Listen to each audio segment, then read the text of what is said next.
Agora nós iniciaremos uma nova sessão que vai abordar temas relacionados à segurança e eficácia, uma parte mais regulatória. Nós contaremos com uma palestra, no primeiro momento, da doutora Ana Cecília Bezerra Carvalho e do João Paulo Silvério Perfeito, ambos da GEMESP, nossos velhos parceiros e conhecidos. Bem-vinda, doutora Ana Cecília. A doutora Ana Cecília é farmacêutica, ela tem mestrado em produtos naturais e doutorado em ciências da saúde, é especialista em regulação da vigilância sanitária da Anvisa, membro do Comitê Técnico Temático de Plantas Medicinais da Farmacopeia Brasileira e ponto focal no Brasil na área de fitoterápicos na OMS.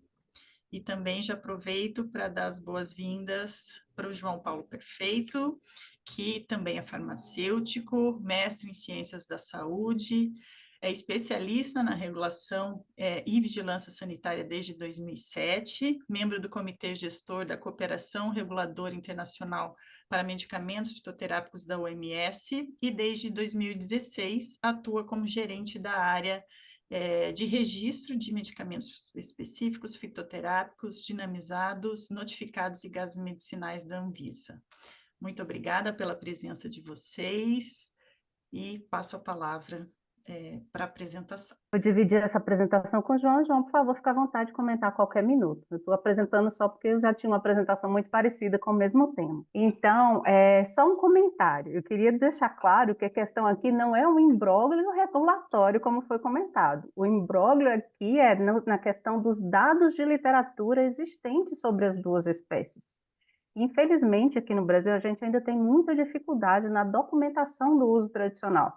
Isso não é um problema só com o guaco, é um problema que a gente enfrenta há tempos, tanto na GEMESP, né, que é a área de registro, quanto na farmacopeia brasileira, porque a gente não consegue obter todos os dados que são exigidos na legislação sanitária para autorizar os produtos. Tá? Então, é uma questão de organização de dados. E isso, a legislação é bem clara quanto a isso, não regulações da Anvisa, mas sim a legislação brasileira, as leis existentes no país. Pois aqui no Brasil, o fitoterápico ele é considerado como medicamento, pela definição da Lei 5991. E todos os requisitos para o registro de medicamentos estão disponíveis também em leis, especialmente na Lei 6360, em que está escrito, né, uma lei que a Anvisa tem que seguir, que o registro de medicamentos dependerá que o produto, através de comprovação científica e de análise, ele seja reconhecido como seguro e eficaz para o uso a que se propõe, e possua identidade, atividade, qualidade, pureza e inocuidade necessárias. Então, essa lei obriga que a gente tenha certeza da identidade botânica da espécie. Eu não posso trabalhar com uma situação de que não se sabe qual era realmente a planta utilizada. Foi citada a Micânia glomerata, mas não se tem certeza se era glomerata ou se era levigata.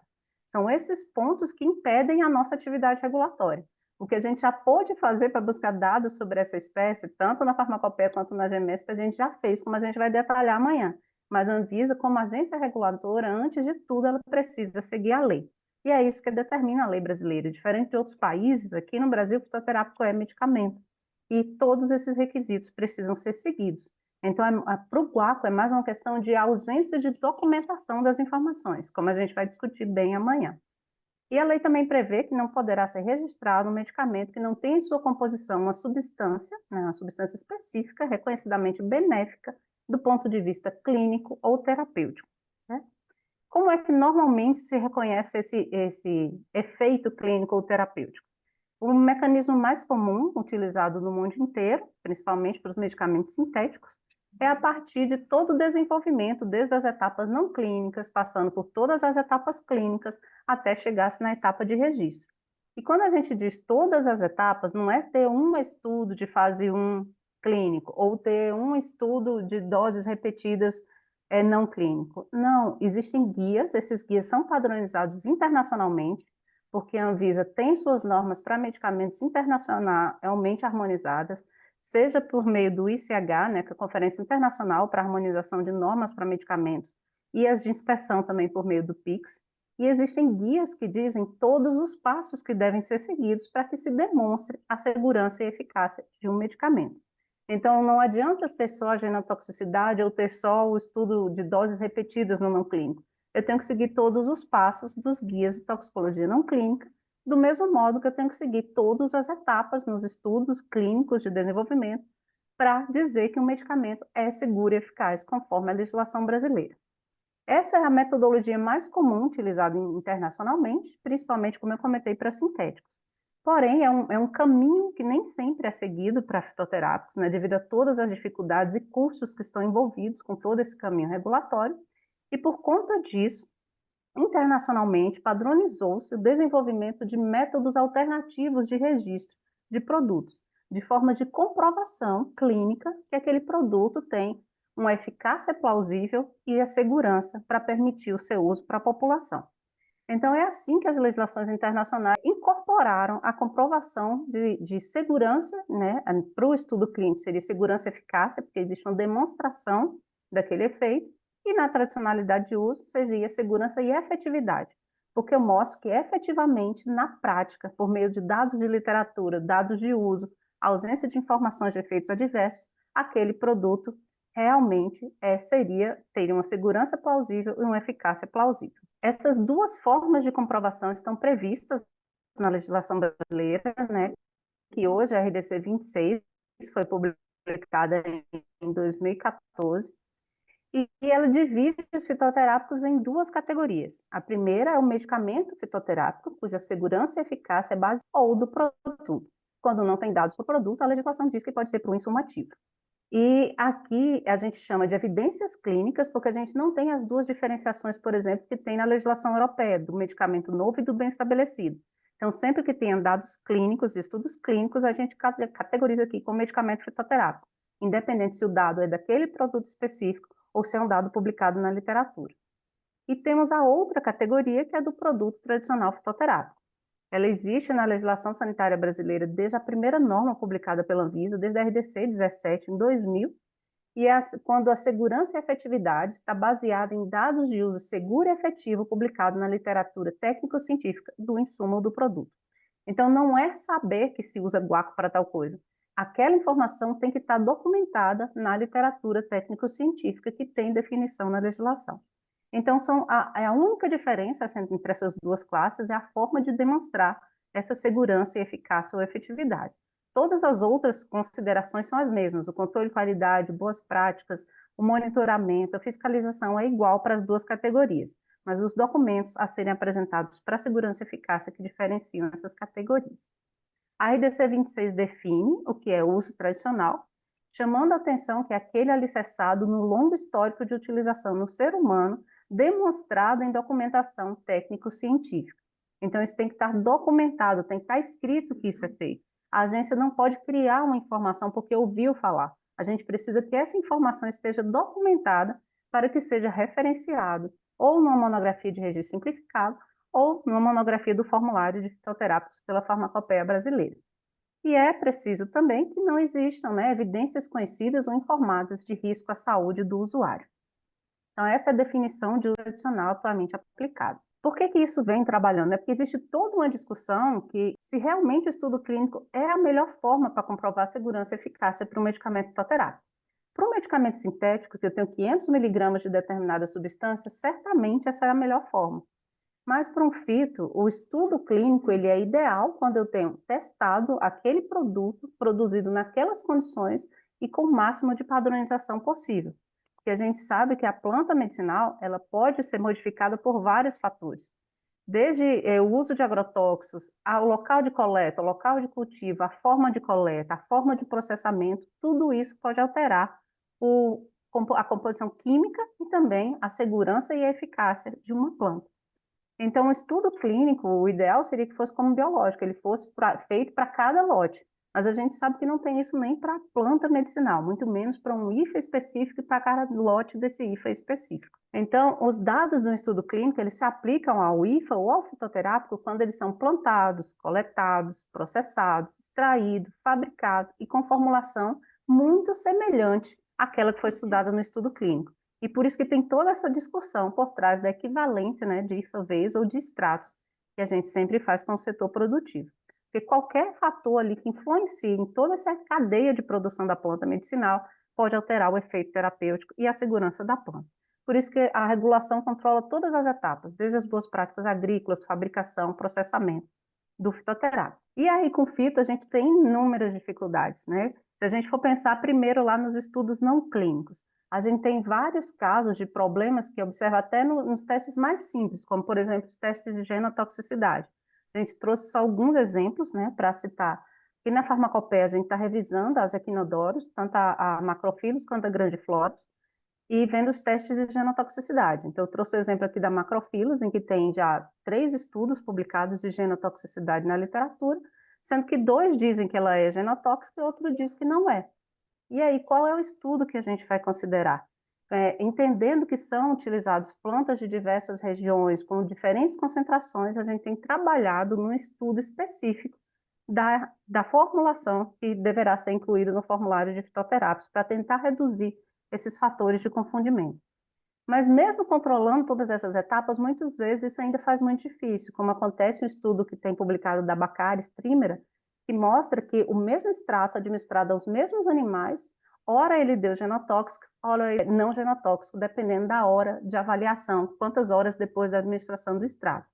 Ou mesmo estudo que foi feito pela agência europeia, né, a agência alemã, juntamente com o setor produtivo, de um lote específico de Valeriana officinalis, ele foi feito e colocado em estudo de estabilidade, e quando ele fazia o teste de genotoxicidade no tempo 0 da estabilidade, ele dava positivo, no tempo 3 ele dava negativo, e em outro tempo ele dava negativo de novo, e ficava variando em diferentes tempos do estudo de estabilidade. Então, você tem tudo isso por trás de um extrato, né, do fitocomplexo de uma planta medicinal, para complicar a sua comprovação de segurança e eficácia. Por isso, os guias trazem formas de fazer justificativas a todas essas situações. Além disso, né, a gente estava falando dos estudos não clínicos, você tem todas as dificuldades dos usos das meta-análises com plantas medicinais, como é o caso da soja. A soja a gente sempre apresentava em outros países, né, que o Brasil tem a soja como uma das plantas que está no registro simplificado, que está na lista do SUS, e os outros países sempre nos questionavam como é que poderia aprovar para uso no climatério, já que não tem comprovação da segurança e eficácia para o uso da soja para essa indicação, considerando que foi publicada uma meta-análise bem grande, bem abrangente sobre a soja, mostrando que não tem esse efeito. Mas o problema das meta-análises com fito é que elas abrangem estudos, muitas vezes, de extratos totalmente diferentes, extratos que estão autorizados na área de alimentos ou que não estão nem autorizados. Então, é muito difícil trabalhar também com meta-análises para fitoterápicos. E por isso a legislação vai se ajustando e trazendo orientações como se fazer em cada uma das etapas, e vem caminhando, né, para aumentar esse caminho de autorização por meio da tradicionalidade de uso, que já é uma prática internacional utilizada pela maior parte dos países para aqueles produtos que têm menores riscos. Não é para qualquer produto, é um produto de menor risco, para vias mais simples de administração, para doenças de mais baixa gravidade e que não se tenha substâncias reconhecidamente tóxicas na sua composição. Para esses produtos, né, adota-se a utilização de dados de comprovação de uso no ser humano por um determinado período de tempo. A RDC 26, né, que é hoje a norma vigente, ela foi publicada após uma contratação feita pelo Ministério da Saúde de um especialista que estudou as legislações internacionais para tentar trazer para a legislação brasileira essa questão da tradicionalidade de uso mais detalhada. Então, foi estudado bastante o Traditional Herbal Medicines da Comunidade Europeia, os Complementary Medicines da Austrália, o Natural Health Product do Canadá e os remédios herbolários do México. Essas foram as principais legislações estudadas e trazido todos os requisitos hoje que estão detalhados, tanto na RDC 26 quanto na IN 4, que é o guia que detalha a comprovação da segurança e eficácia de fito. Esse aqui é um dado antigo, acho que é de 2015, mas só para ter noção, né, a Comunidade Europeia publica monografias de plantas medicinais por meio do Comitê de Produtos Naturais, HMPC, e nessa época aí dos dados, eles tinham 155 monografias. 13 eram de produtos de uso bem estabelecido, ou seja, a partir de dados de estudos clínicos. 13 eram de produtos que tinham tanto uso estabelecido como tradicional, e todas as outras eram monografias feitas a partir de insumos com uso tradicional. Então, hoje é o caminho mais utilizado para autorização de produtos na maioria dos países. Fazendo-se essa introdução, vamos entrar agora diretamente na parte da regulamentação dos produtos tradicionais. Então, tem tudo na RDC 26 e está detalhado lá no guia, que é IN4, a parte da segurança e efetividade do produto tradicional fitoterápico. Esses são os itens que precisam ser comprovados, que são basicamente os mesmos desde a RDC 17, eles só foram detalhados agora na legislação, e a gente vai passar rapidamente um por um desses itens, considerando que é muito pouco tempo para discussão. Então, o primeiro requisito para um produto ser tradicional é que ele não pode ser indicado para uma doença de alta gravidade. Ele tem que ser para uma doença limitada, em que a própria pessoa saiba que ela está com aquela doença e que não haja um risco de complicação por não ir até um médico para verificar, para fazer um exame, confirmando que essa seria aquela doença. Então, essa é uma definição muito próxima do que a gente tem dos medicamentos isentos de prescrição. Então, traduz-se esse primeiro requisito como podem ser PTF todos os fitoterápicos que sejam isentos, tenham indicações isentas de prescrição médica. E isso tem que ficar claro, é um insumo específico e a indicação que é isenta de prescrição médica. Não existe uma lista de plantas no geral que seja isenta de prescrição médica. Então, a norma hoje da Anvisa, RDC 98, e tem a lista dos medicamentos isentos de prescrição, que está publicado no portal da Anvisa por meio desse link. Essa lista é uma lista que vai ter uma atualização constante e hoje está publicada como Instrução Normativa número 120 de 2022. Lá nessa IN tem um anexo, que é o anexo 2, que tem a lista de medicamentos isentos de prescrição fitoterápica. Então, ali estão todos os fitoterápicos que estavam registrados como isentos de prescrição na época que a lista foi elaborada. Tá certo? Hoje pode ser que já tenham outros, porque a lista não foi atualizada ainda. E além da lista que está lá, também todos os IFAs e indicações terapêuticas que estão no formulário de fitoterápicos da farmacopeia brasileira são também isentos de prescrição médica e são considerados produtos tradicionais fitoterápicos. E aí o guia, né, a IN4, vem trazendo exemplos de frases que podem ser utilizadas para comprovar a tradicionalidade de uso, né, quais são as indicações que são aceitas para tradicionalidade de uso, como resfriado comum, cólicas intestinais, ansiedade leve, e também frases de indicações que não poderiam ser utilizadas para produtos tradicionais fitoterápicos, como problemas cardíacos, distúrbios de tireoide, por exemplo, gastrite, que eu preciso de um exame clínico, tá? Uma endoscopia para confirmar essa indicação. Então, qualquer doença que precise de um médico para confirmá-la, ele não é considerado como isento de prescrição médica. Tá? Então, é o primeiro requisito para ser considerado tradicional. O segundo requisito é que a alegação não envolva via de administração injetável ou oftálmica, porque essas são vias que envolvem um maior risco na fabricação do produto e no seu uso. Então, o guia traz quais são as vias permitidas, né? Tem aqui todas quais seriam as vias permitidas para o produto tradicional e quais seriam as vias proibidas. Então, está tudo detalhado na RDC 26 e na IN4 de 2014. O terceiro requisito para a tradicionalidade é que a alegação de uso não se refira a parâmetros clínicos e ações amplas. E aí um exemplo muito simples que a gente sempre tem é que não pode ter um produto tradicional autorizado como antioxidante ou imunomodulador, auxilia no sistema endócrino. Essas não são indicações apropriadas para o uso tradicional, e essas são frases retiradas dessas legislações internacionais que foram estudadas para a publicação da RDC 26 e da IN4 de 2014. O quarto requisito, né, é a coerência das informações que estão na literatura, porque, como comentado, não é saber que aquela planta é utilizada, é demonstrar que está documentado que aquela é a indicação para aquele insumo específico. Então, eu tenho que ter uma literatura que mostre, olha, essa fórmula é desse modo, ele deve ser preparado desse modo, deve ser utilizado desse modo para a indicação tal. E a legislação vem dizendo quantas literaturas são necessárias, onde essa informação pode ser obtida.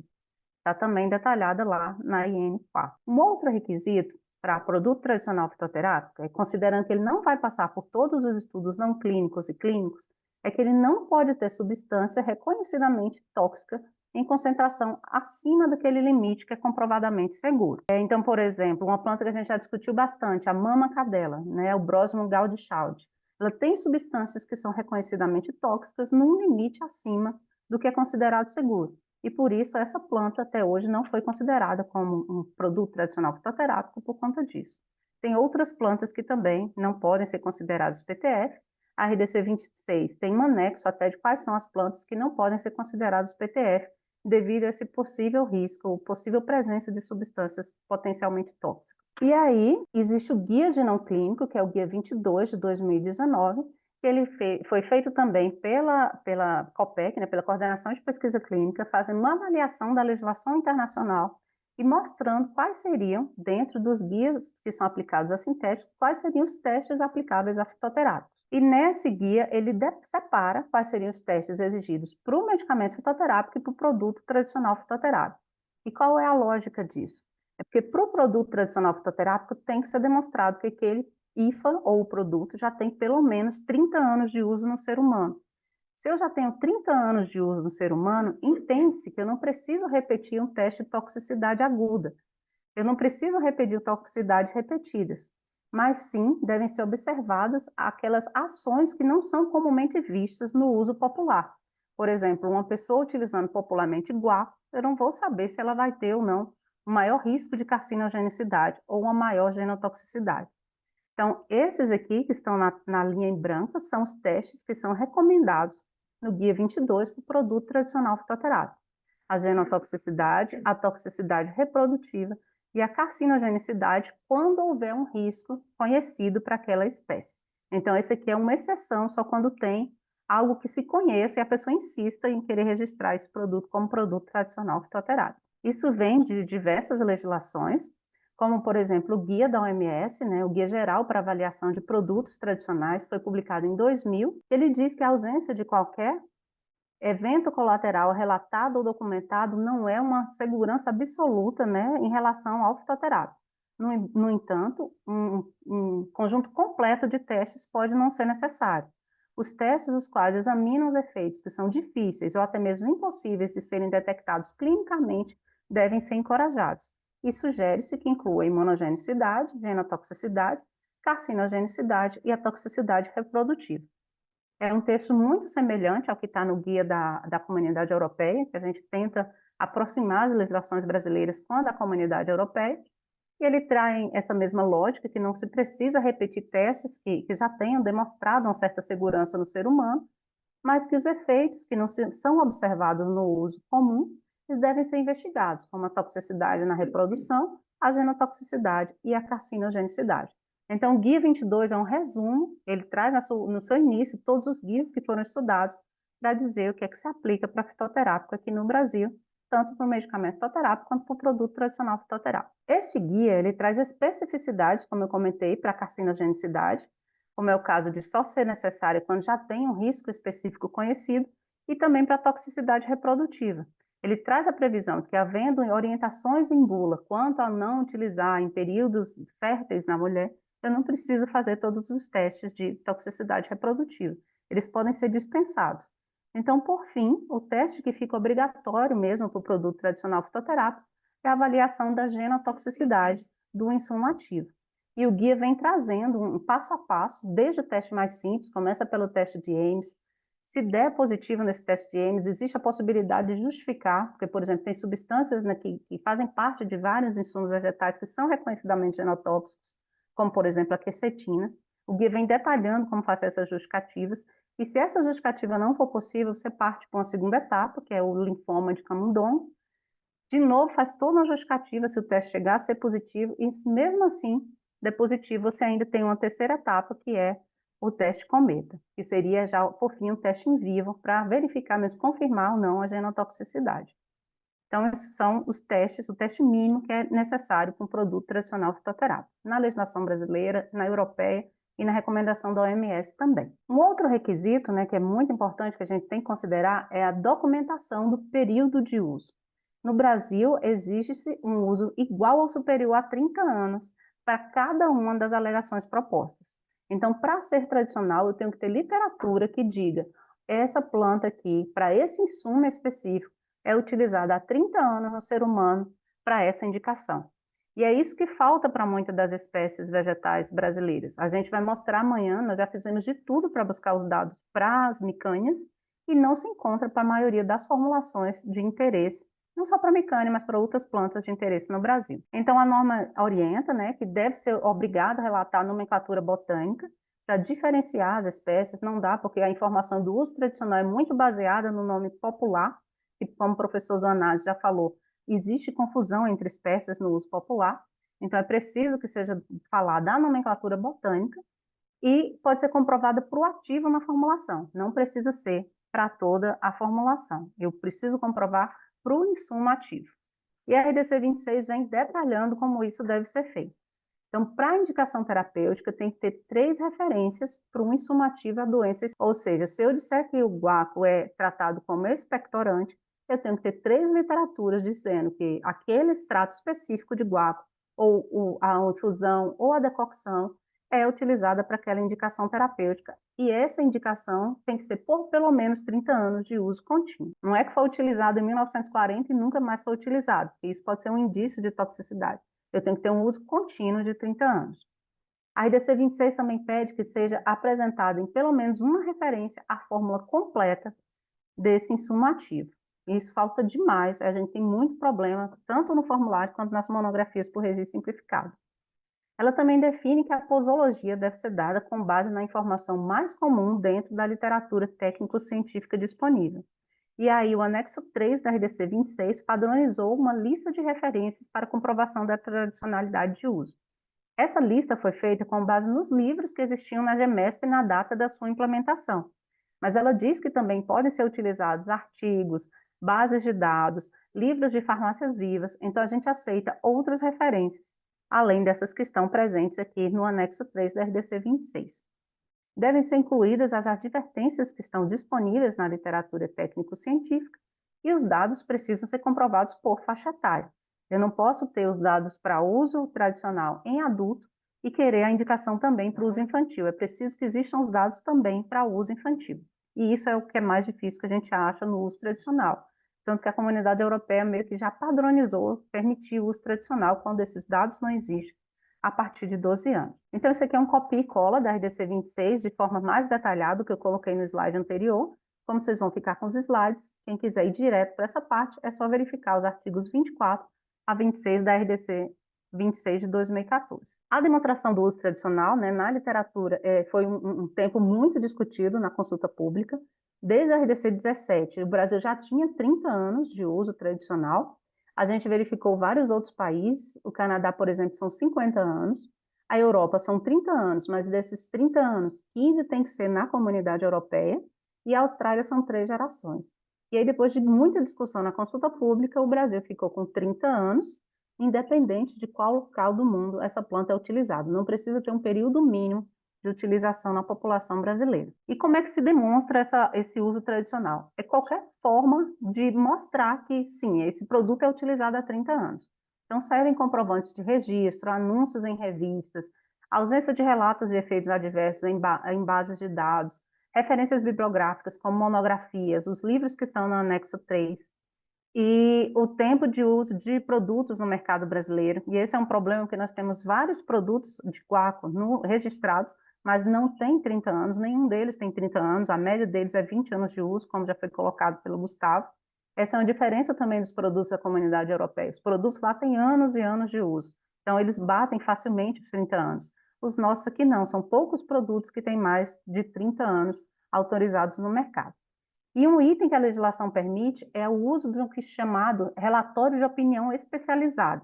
Então, quando eu tenho 2 literaturas e falta uma, por exemplo, então já tenho várias evidências, mas falta uma para complementar as 3, então ela permite que um grupo de especialistas se junte naquele setor específico e diga, olha, isso aqui não está documentado, mas nós somos especialistas nesse assunto e nós estamos afirmando que essa planta é utilizada há 30 anos nessas condições, que esse IFA-V é utilizado há 30 anos nessas condições. A N4 vem detalhando como deve ser esse relatório de opinião especializado. E como eu comentei, né, uma coisa que a gente sofre demais, todo mundo que faz parte dos comitês da farmacopeia, dessa revisão do registro simplificado, a gente sofre, vira a noite atrás desses dados, mas infelizmente muitas informações não estão disponíveis para as plantas medicinais brasileiras. Né, era um questionamento que o professor Gilbert sempre fazia, porque é que a Anvisa privilegia as plantas europeias. Não é que privilegia, a gente busca demais, mas infelizmente para a maioria dos IFAs de nosso interesse, esses dados não estão disponíveis. E a gente está dizendo isso depois de fazer uma larga busca, de pedir ajuda do setor fazer uma busca também e não encontrar essas informações. Então, tanto é que a gente está publicando, do mesmo modo que a comunidade europeia tem um guia para elaboração de monografias, A Farmacopeia Brasileira está publicando um guia para elaboração de monografias no formulário de fitoterápicos da Farmacopeia e está incluindo lá um capítulo orientando que informações são importantes constar na publicação sobre tradicionalidade de uso, como, por exemplo, incluir o nome científico da espécie, a parte da planta utilizada, se deve ser utilizada íntegra, rasurada ou triturada, se fresca ou seca, porque quanto mais dados a gente tiver, mais detalhada vai estar a formulação e poderá ser incluída nessas monografias.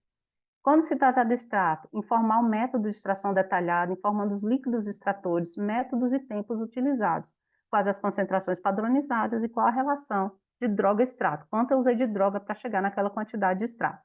Dizer que o guaca é utilizado como expectorante ou para problemas respiratórios, a gente tem 200 livros, talvez, 200 não, mas 80 livros a gente é capaz de ter. Mas nesse detalhamento, como utilizar, qual é a posologia, qual é o tipo de extrato, não tem quase nenhum. Vocês vão ver porque esses documentos vão passar muito brevemente em consulta pública. E é importante que, se tiverem mais informações que a gente não conseguiu obter, que quem tiver que ajude a complementar essas informações. Então, qual é a forma farmacêutica? Quais foram os recipientes recomendados? A gente ligou para várias farmácias vivas. Como é que vocês fazem essa formulação aqui de micânia levigato ou de micânia glomerato? E comentando também, foi falado que várias farmácias vivas utilizam a micânia levigata e não aglomerada. A gente falou com todas, a única que hoje sabe que usa levigata, que tem 30 anos, é a do DF. As outras não têm os 30 anos de uso exigido na legislação, até onde a gente sabe. Se tiver alguma que tenha, por favor, envie esse dado para a gente também. Tá? O modo de uso detalhado, a faixa etária recomendada, a posologia, a proposta de uso, o tempo de uso das formulações em seres humanos. Por mais que o livro seja publicado agora, pode ser dito, olha, o guaca é utilizado há pelo menos 30 anos no ser humano. Não precisa que o livro tenha sido publicado ou o artigo tenha sido publicado há 30 anos atrás. É importante que esteja documentado que ele tem 30 anos de uso no ser humano.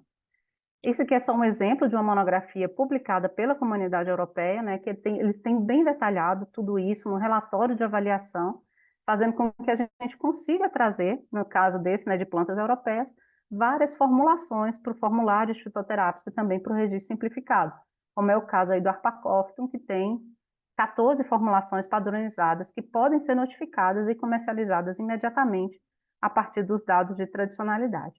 Eu termino por aqui, fazendo mais essa homenagem ao professor Gilbert, que foi quem nos guiou muito nessa área de monografias, que ele esteja num lugar bom, intercedendo por nós, que o seu caminho vai continuar sendo seguido por todos nós. Tá? Muito obrigada pela atenção.